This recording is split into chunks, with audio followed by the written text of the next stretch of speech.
All right, let's head out to that Route 66 studio in the sky, the motherland on the information highway. Boy, I haven't said that term in a long time. Chris Attrell, how you doing today? Wonderful. Canada's Canada's greatest export. Actually, I can't say that because Terry Edom from the BOE report, that's how I refer to him when I interview him. He's out of Calgary, Alberta, Canada, and I always say Canada's greatest export. He's a natural gas guy, so we kind of put a little spin on it. So, Chris Attrell, how you doing today? Wonderful. And you? Good, good. You're up in Canada, correct? That's correct. And Saskatchewan, if my memory serves me correct, on your profile page. Yep, that's correct as well. Okay. And what? By the way, before we get into your trips and treats and everything along those lines, you're up in Canada, and Route 66 is a U.S. highway. Are you from the United States? Did you live in the United States? Do you have a story that explains the attraction to the to the Route 66? I guess. Yeah, well, actually, I did. I grew up in Houston, and Oh, in the 80s, right at the peak of like punk rock and new wave, Depeche Mode came up with a song called Route 66. That's how I actually got introduced to it.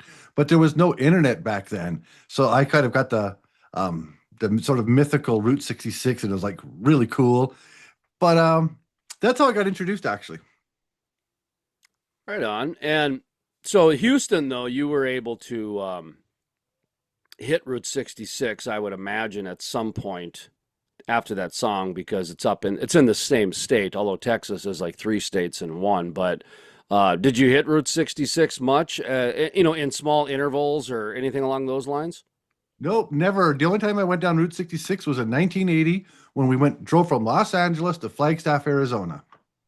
Okay. Um, what made you do the trip? And how much of the trip? First of all, how much of Route 66 have you done so far? Oh, I've actually gone down Route 66 now 4 times in the last 4 years. I just can't get enough of it. So, yeah. So, So you drive down from Canada every year to do this trip? well, not every year, but my family still lives in the Dallas Metroplex mostly. Okay. And I'm usually in wintertime make a trip to Nevada or California or Arizona just to get away from the winter. Yeah, yeah. So, because I started doing YouTube videos, I've actually explored it a few times because every time you go, there's more to see, something you missed last time, so it's still exciting after 4 trips. Well, I'm doing this trip starting June 1st, and we're gonna do one county per day. So I'm actually working, right? So I'm gonna people think, oh, you're going on this great trip. Yeah, but I'm working. It's not like, I mean, we're going to be doing recording sessions and getting content, and we thought, if we could spend one day per county, that's something that we've never seen before. And Route 66 has produced a lot of angles, a lot of avenues, it's got more stories than Mother Goose, man. It's got, all kinds of different angles to it. But we didn't really see the per county way. And I'm trained in the media and government affairs and all that stuff. So it made perfect sense to me. I mean, geez, you got county representatives, you got all these cheerleading nonprofits that should be helping you out and should be a, no problem type thing.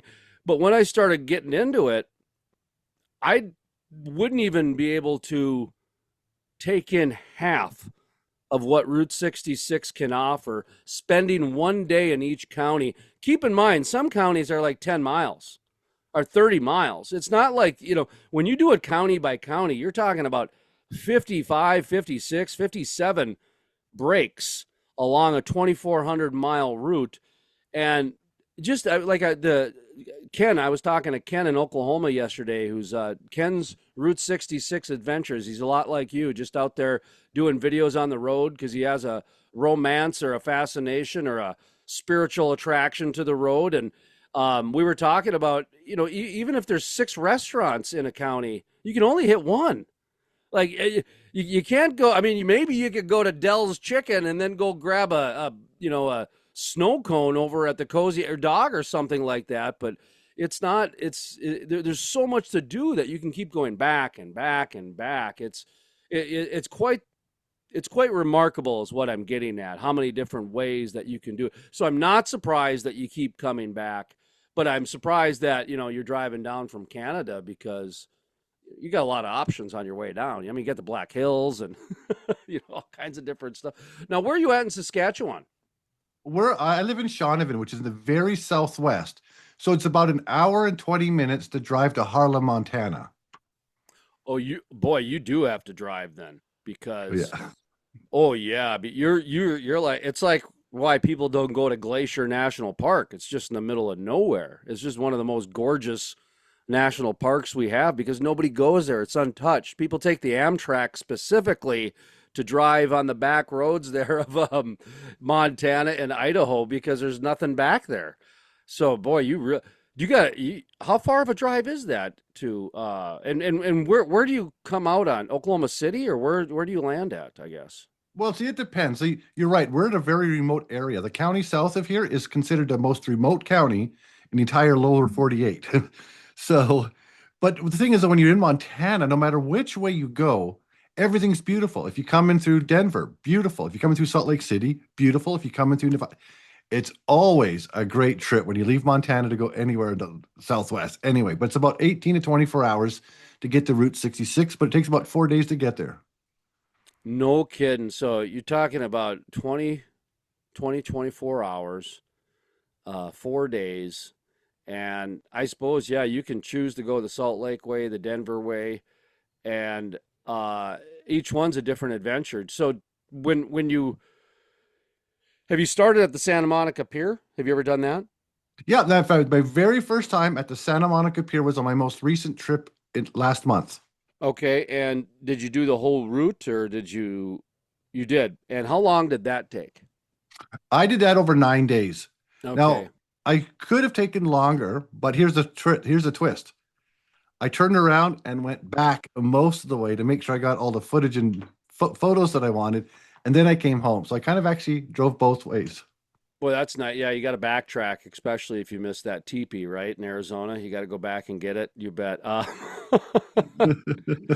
I used to be in the magazine business, and so I'd travel with a photographer all the time.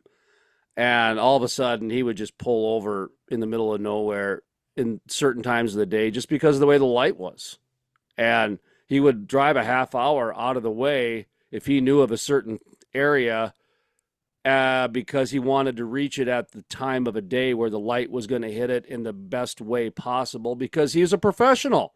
And I've never seen him take a bad picture. And so it's he knows what he's doing. He understands what he taught me about light just by my observations was a master's class in my opinion, type of a thing. So I get what you're talking about, whether it's content or time of the day or I've done it for interviews before.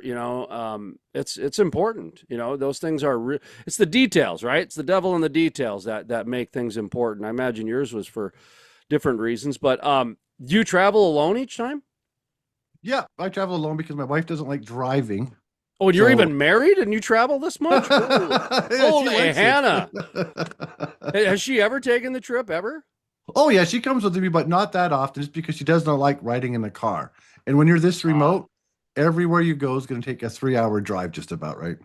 yeah, it really is. So Even to an airport. how far are you from the border then? You mentioned the lower 48, so I assume that you're a stone's throw away from the Montana border. Yeah, so it's about a 45-minute drive to get to the Manitoba Montana border, but it's only open 8 hours a day, 5 days a week. What do you mean by that? No, the border they close the border up at 5, and they open it again the next day at 8 in the morning. And like the big arm comes down and you can't drive through type of a thing? No kidding. That Uh, remote.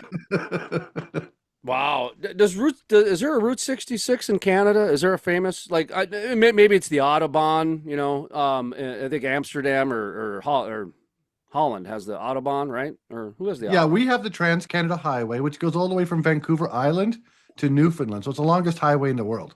Oh, it is. Have you ever taken that? Oh gosh, no, that would take like about 2.5 weeks, Oh maybe one gosh, day. no. No way, man. I'm going Route 66 instead. Four Yeah. times in 4 years. I'm not doing the Trans Canada Highway. Well, and it involves a 6 hour ferry ride. Wow.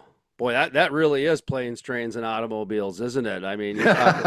You'd be really lucky to run into a shower curtain salesman on that trip, John Candy. Oh, he's Canadian too, living legend there. That's right, John Candy. Yeah, that's right. Uh, yeah, in fact, have you ever eaten the 72-pound steak or the 96-ounce steak they've got at the Big Texan Amarillo Steakhouse? Have you ever done that? Oh no, I don't think I could. I don't think I could even get half of that. No, I can't eat that much. I'm trying to sweet talk a few Midland, West Texas Roughnecks. I'm trying to sweet talk a few of them to come up when we hit the Big Texan to see if they can't eat that big steak, and do it while we broadcast. See if they can't pound one down or two or something like Oh that. wow. Yeah, and I mean, it's been done to death. In fact, I was just wondering today. Today was the day that Joey Chestnut got arrested or something for slapping someone in the bar, and it was literally one of the six sports headlines I get, at my sports news. And I thought, boy, I've really made it in the world when pro wrestling and professional hot dog eating is a regular rotation of my sports headlines. Boy, we've really changed a lot in the world of sports. You know what I mean? I grew up with the great prophet George Carlin, where he talked about there was three sports and everything else was just an activity or a hobby and that sort of thing. And so I kind of like, what did he call hockey? Three sports in one. It's playing with a puck. It's ice skating and beating the crap out of somebody. Three sports in Yeah. one. At any rate, do you have a favorite spot? And by favorite, name a couple, because unless you have a just standout favorite, like a gentleman I interviewed last week that described a piece of pie down to the flaky crust. Unless you got, do you have any favorite spots that you just make sure you stop by each time, or do you try You're to talking pick about new like restaurants or spots? places to eat? Yeah, just yeah, restaurants or giant blue whales or anything Oh, like that. Like that you've done it four times now. So are you picking new things each time? Do you make sure you stop at the whatever the midway point cafe to get a piece of that pie or whatever the case might be? I'm not sure. I've never done the whole Route 66 in its entirety. I've mostly done the Oklahoma, from Tulsa to Oklahoma City. And I've mostly done, and then maybe even down to the Panhandle because of the energy company that I was doing reporting for. But then I'll, like you, the Flagstaff to Arizona stuff. That's, I'm sorry, the Las Vegas to Flagstaff Route 66, basically. But do you have any stops that you prefer?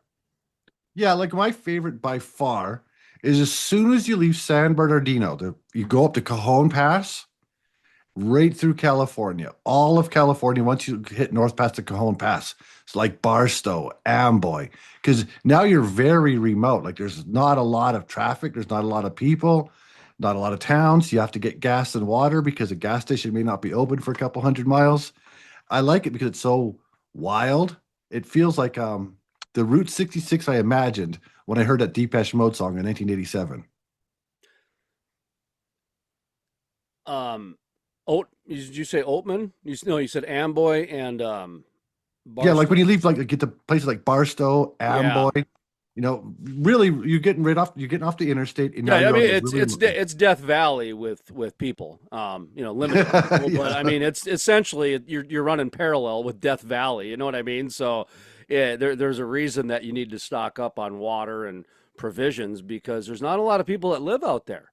It's too hot, and there's just not a lot of vegetation and water. And so in the Southwest, especially, you've got to congregate because of the water distribution. And that is one of the more interesting things of Route 66, too, because Amboy and Barstow, and you'll notice there's a town called XXXYZ. And, that was because of the water uh, stops for the railroad.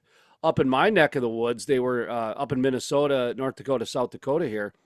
They're named after wives and daughters, and they were for grain. So every 16 miles you had, and this up in your neck of the woods, that mostly it's farming and that sort of thing. But, ours was every 16 miles, you had to have a grain elevator because that was the amount of time it took the farmer, horse and buggy, to drop the grain off at the elevator, and get home before dinner. And so that was how America was originally built, with the railroad, was, towns like that. And in California, by the time they got out there, they decided, water instead of grain, because water was their necessity. Instead, they had plenty of food, man. They got orange groves galore, and avocados and California salads and the whole deal. But they needed water for a lot of that stuff, and the alphabetical seemed to work pretty good. Interesting stuff. I found that the most interesting aspect of Route 66 for me, because I was a lot like you, where I really didn't drive it, but it was the pop culture that brought me in. And I've said this about the Black Hills, that the first time I was in the Black Hills, I swear I felt a spiritual connection to that place. And so I kept returning. And I felt like that the first time I was on Route 66 too, that there was some kind of attraction I could not explain. And so when I actually was attracted to Route 66 before the 100th anniversary, before I even knew about it. And then once I saw that, I'm like, well, now it's all falling into place, type of a thing. But the most amazing aspect of Route 66 to me is that it's technically a national park. And so in order to keep it the way it was and protect it, that to me is remarkable, because you're talking about, I forget the word off the top of my head, anamorphic, where you humanize something that's not human. And it's a literary word, and it's late in the day, and I've been up since 3 o'clock, and I'm on my fifth cup of coffee here, trying to keep going. But that to me is one of the more amazing things, because national parks, do give you a sort of a lift of endorphins. And there's a scientific study called the awe effect, as in the awesome effect, and they use the Grand Canyon and mountaintops, that your serotonin levels lift up, and everything, your cells lift up, and that type of thing. And so that to me is Route 66, that it inspires people in ways that no other road has done. It attracts people in a way that I'm literally 50 yards from Highway 59. I've never heard a song called Highway 59. There's not some annual festival called Highway 59. All the classic car shows are actually in the small town. They're not even on Highway 59. So you get my point, that this highway is remarkable, because it's not really a highway. It's technically a national park that's preserving industrial art in the same way that we are trying to preserve nature. I find that fascinating. I find that layered and complex and beautiful. Is there any abstract, hippie nonsense like that you find cool about the Route 66? Well, I do appreciate, like, for the cultural aspect. Like, I totally do. Like, the one thing about Route 66 is what it's rooted in, right? Like, all those people from Oklahoma during the Dust Bowl, that was their route to California to get jobs and start a new life, right? Songs are made about it because it really did impact those communities along Route 66 in a way we wouldn't understand. Because you have a small town like Vega, Texas. One day it's just a small farming community. Next decade, it's right along the mother road. Places boomed, hotels boomed, people got rich. And then, of course, the interstate did the opposite. Killed those places, almost, like a lot of them, right? So that kind of thing, I do admire the fact that they're protecting and trying to capture that spirit. The interstate story to me is one of the more undertold stories of my lifetime. When you look at, like I mentioned, the way that the railroad did the, I don't know what do you call it? Societal engineering, I suppose, of mass engineering to really create the infrastructure. When the interstate came in, and we've seen it up here in my neck of the woods on Highway 75 and again Highway 59, a lot of these towns that were reliant on the grain elevators and the highway system, that when the interstate came in, boy, those towns just dried up. And I literally was probably in my 30s until the first time I'd ever even heard anything that would open up that topic in my mind. And once that topic has been opened, it's been just layered after layered, because it is very political. In fact, in Oatman, that's one of the interviews I did the other day. He got into the history behind why um, Oatman got, I believe it was Oatman, got Route 66 instead of a different, easier drive because of, some rich guy that paid off someone back in the day and ended up getting it in his area so he could profit. In the meantime, it's the most dangerous strip of highway considered in America. I mean, you got the sidewalk back when this was when I was researching Route 66. People used to make a living driving other people's cars through it because it was so dangerous, like a Sherpa. You know what I mean? It was like a road Sherpa, and I thought, boy, this is fun. This is but I used to do like a late night talk show. So when a crazy person would call in, I'm like, yeah, tell me more, man. I'm kind of enabling it a little bit because, well, hey, I get bored easy.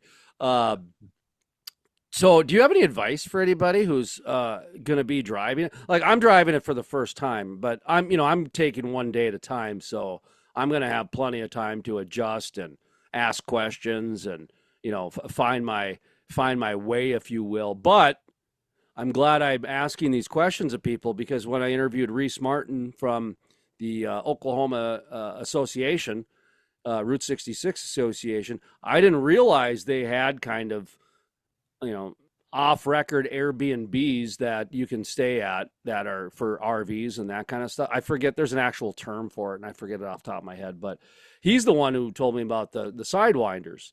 And so when in Oatman, well, I'm in my camper right now. It's a 25-foot pull behind camper. As you can see, it looks like an apartment on wheels. And I thought to myself, no, I'm not going to bring that at all, because that sounds like too much work. I don't even like driving it on the highway. So I couldn't even imagine what it would be like trying to manage it in a California Sidewinder. I mean, Wyoming, I about, drop my drawers. So, anyway, you got any advice for anybody out there, good, bad, or anything? Like, some people mention right away, hey, remember that the GPS, it's not Route 66. You got to get a special GPS for Route 66 if you're going to do it because your phones don't, it's not an official highway, type of a thing. So, but you got any advice? Yeah, like that place you're talking about, the Oatman Sites Grief Pass. If you do have a large vehicle, don't go down it. It's 192 curves, and man, it's scary when you're in a small car, too. But yeah, my advice is like when I did Route 66 in April, it wasn't that busy because it's not tourist season. But there were days where it's already starting to get busy, and it's going to be really, really busy this summer. So if you are going to be going in a summer trip, which you are, you're going to probably have to be a lot more patient because these places, I can already tell, they're not used to having many people visiting. So you could, yeah, if you're going in summer, be patient because it's going to be popular. And I mean, it's popular. I don't know if you've seen it yet, but people in April were already coming from Europe and stuff like that. Parking lots were full. This is going to be exciting. Oh, I've noticed a big uptick actually. It literally was like there was a starter pistol. And I've got I've been in the media for 30 years and I've been using the internet since the early 90s. And, I started using AI 5 years ago to help me with organizational things because, I'm a writer by trade. So AI is I'm the first job to go. You know what I mean? Like, it's like if you're a travel agent during the internet, you're the first one to go, man. And, graphic designers, sorry, you're gone too. It's just the reality of where we're at. And so, um, I used to back in the day, I'd get up every day and I would type in keywords and do Google searches and ask Jeeves searches and Yahoo, maybe even comment if that was a thing. If my memory serves me, that was a search engine too.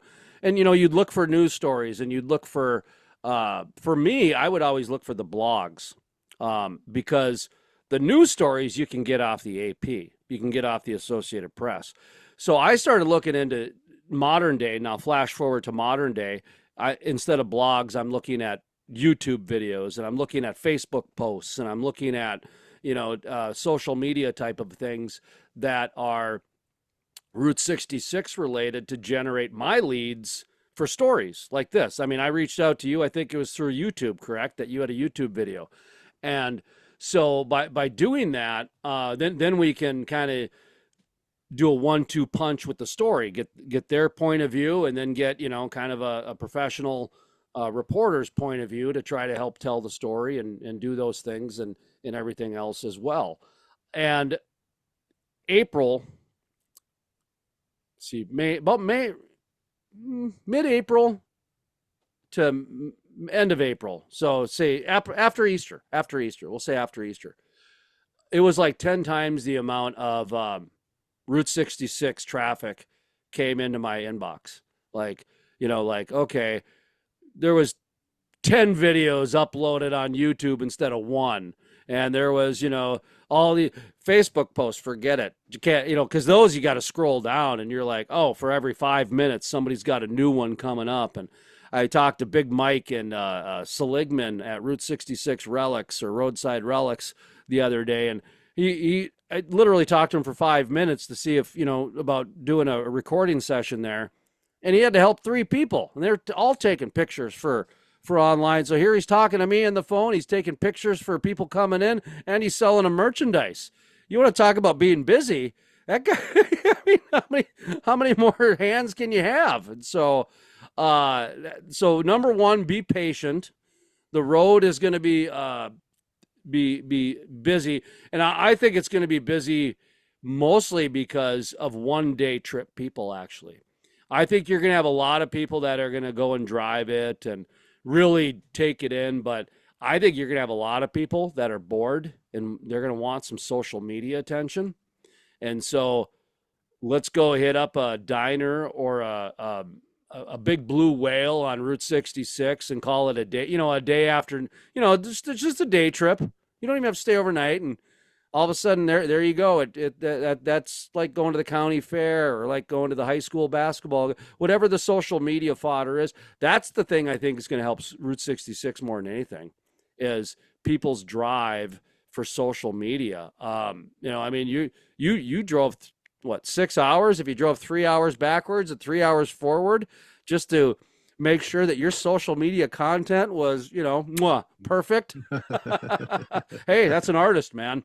That's an artist, spend 9 hours on just a little piece to make sure that piece is perfect. Oh, as a writer, you could seriously spend 6 hours fine tuning one sentence, and someone will find one adjective, down tucked away at the end as you're just trying to finish up a 20-hour story or something like that, and just ruin your whole day.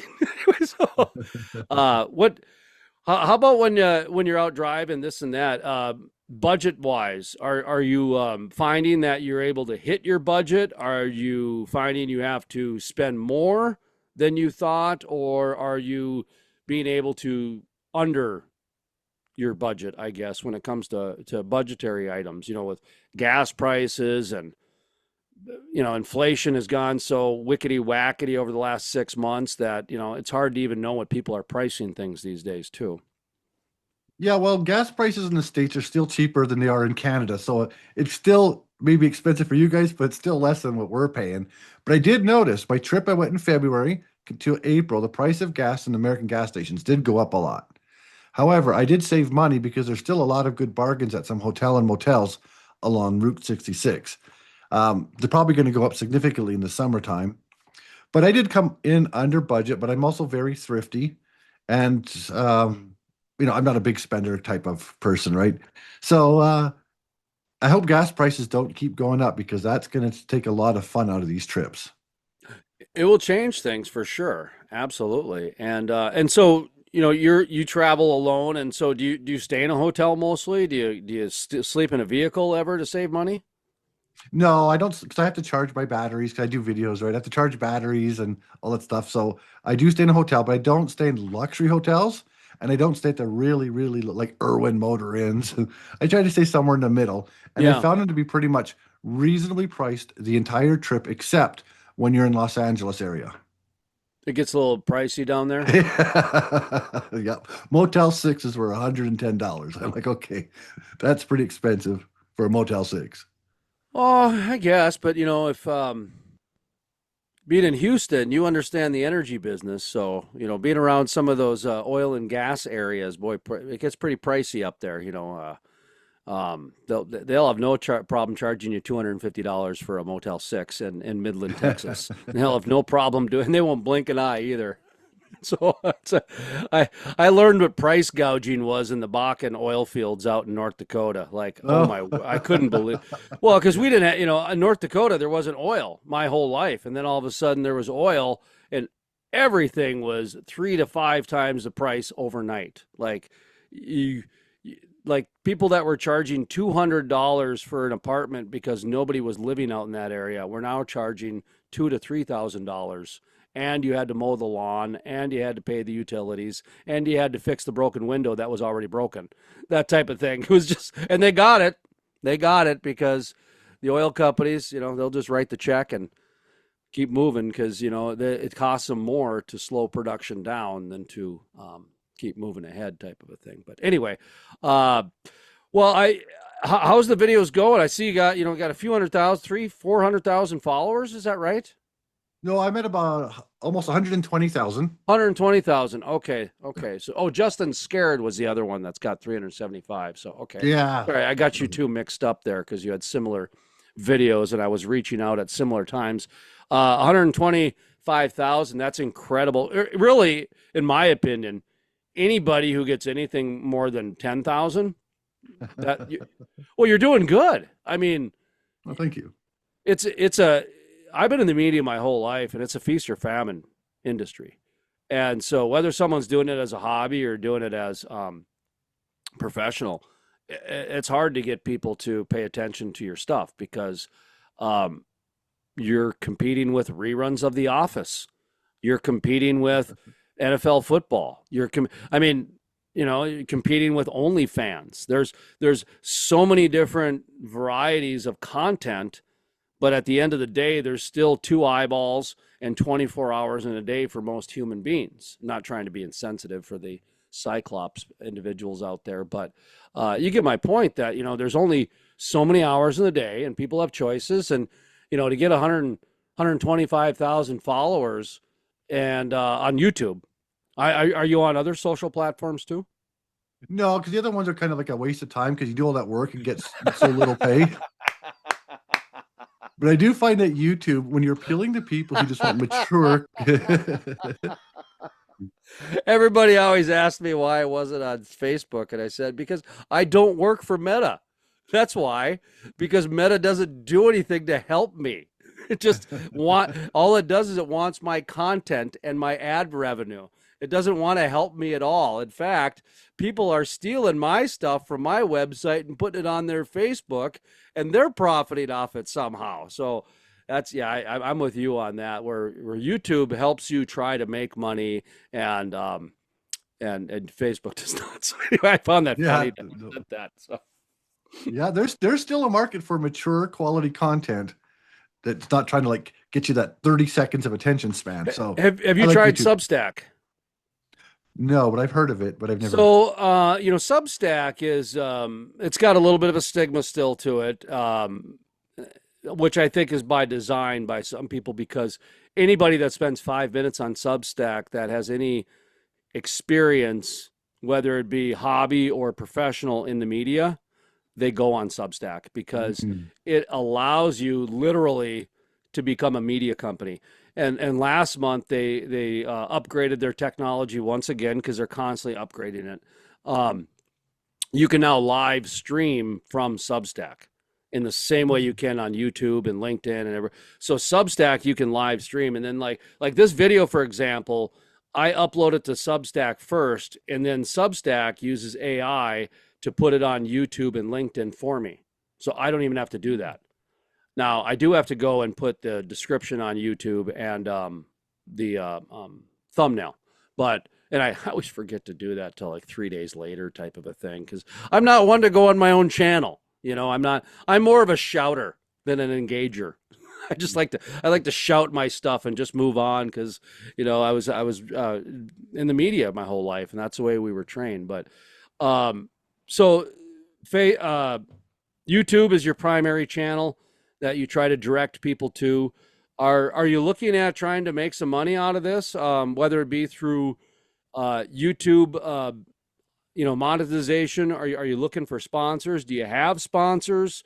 This is where just an opportunity I like to give people to either try to, mention any sponsors or solicit if they're looking for sponsors, or if they, subscribe to YouTube channels, or because sometimes that's all it is. Sharing and liking things on social media can really do wonders for people when that's all they're looking for. That they're just trying to get the word out there. And so, how can somebody help you?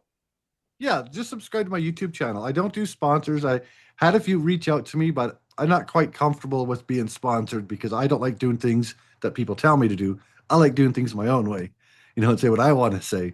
So I pretty much just get YouTube monetization and no official sponsors. But that's why I Okay. like YouTube, is because they're very supportive. Yeah, and they seem to work with you pretty good. Substack does monthly subscriptions is how they do it. And so you like we offer subscriptions for $6.66 a month. Or 660. Sorry, we don't want 666, so we did 660. Yeah, I typed in 666 originally. Like, nope, backspace one, and we'll do $6.60 for the monthly. But yeah, so Substack does allow you to monetize on that as well. In fact, I noticed that a newspaper in South Dakota actually went on Substack. They got rid of their IT team basically, and are a couple salespeople and writers. Instead of going out of business, they decided to try that method, and now they're doing really well. They got the in fact, I just saw last year they got the public notices from the county because they got so many subscribers now. Yeah, and so that's what I'm saying. It's empowering content providers in the same way that YouTube is doing it, but it's doing it in more of blog first, video second, but now the video's caught up to the blog part. So I just invite you to check it out, and you seem like a pretty sharp guy. You'd figure it out really quick. But again, like anything, how much time do you have in a day, and what's the Mm. value of your time? And for me, that's why I went off Facebook in 2016. I valued my time much more than what I would put into that social media platform, and um, at any rate, well, let's see. Do you got another trip planned, or is this it for the year, or what do you think? You got more videos that you're dropping? What's the next steps for Route 66 and Chris Attrell? Yeah, I'm going to be making a few trips because I live in Saskatchewan. You got to take advantage of the non-winter months. Yeah. So I'm slowly working on one. Should be ready next month. Just a short 20-minute video talking about the history of Route 66. So a lot of people understand those early days and how it impacted the communities and, of course, the people during the Great Depression. And that's probably all I'm going to do for Route 66 as a whole. But I'll probably go back and visit some of the communities like Vega, Texas.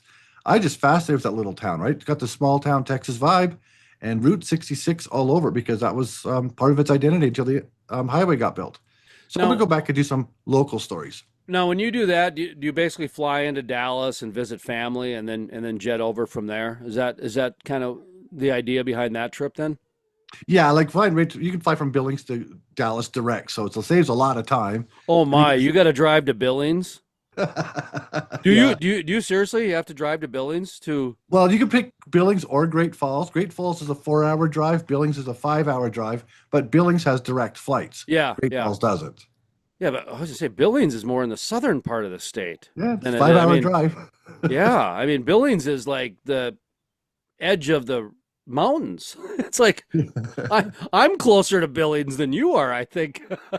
Yeah, you very well that could be. That's how remote Honestly, I I'm am. I'm like I'm 7 or 8 hours from Billings is what I think it is at the end of the day. Okay, so yeah, so you know what it Yeah. is. So I have to go to Calgary, which is 5 hours.